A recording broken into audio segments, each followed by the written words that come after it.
about something else which I think is alienating a lot of parents, and this is a new report from Sex Matters, the organisation for just explain the biological sex does matter, about students, pupils being able to use, well, being told you can use the toilet that matches your gender identity in majority of schools, as opposed to their biological sex. Sex Matters are saying, look, this is actually in breach of the Equality Act, and that actually pupils are not allowed to just choose which toilet they use. Girls have a right to have changing rooms and toilets that are exclusive to their biological sex. What do you make of that?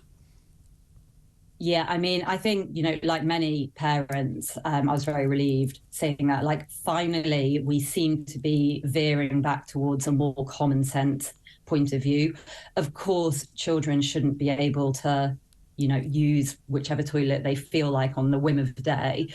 And I think, you know, what we have here, and I think we've said it a few times, haven't we, Julia? But, you know, this is minority rights, or pandering to a very narrow view of minority rights gone mad. And we have clear child safeguarding issues here. You know, when we're letting children, particularly teenagers, different genders, use the toilet of their non-biological sex, I mean, what an uncomfortable position for the vast majority of girls, predominantly, probably also boys, who just go and want to get around their lives without having this very extreme gender ideology forced down their throats. That's the thing, and it is being forced down our throats by very senior politicians. Keir Starmer, I mean, he was let off the hook, and some of these interviews he's done, I think he did a Radio 5 interview, he wasn't being pushed on this. And I've got to be honest, to my colleague Piers Morgan, let him off the hook again last night in his interview when he asked him the very simple question, what is a woman? This is what Sadiq Khan had to say.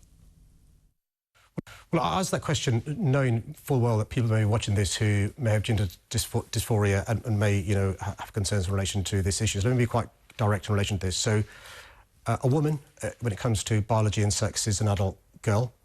But there are some women who may have gender dysphoria, and, you know, trans women can also be women as well. I don't even know where to start, Molly.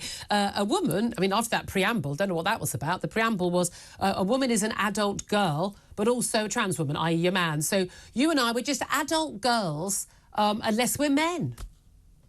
It makes me want to scream. And, you know, you and I are confused hearing that. I'm really glad that my 9- and 7-year-old girls are not in the room to hear that, because what a mess. And it is, I think it identifies a really, really important point here. So on the one hand, you have these very small minority groups pushing the ideology. Yep. You then have the vast majority of adults who are too cowardly to actually say, no, I'm sorry, that is rubbish. And I think that was reflected in some of the findings, actually, of the Sex Matters report. So we have now, I think, I mean, it's crazy, isn't it? But we had, I think, was it 81% of schools saying that they would use a child's chosen pronoun. Yeah.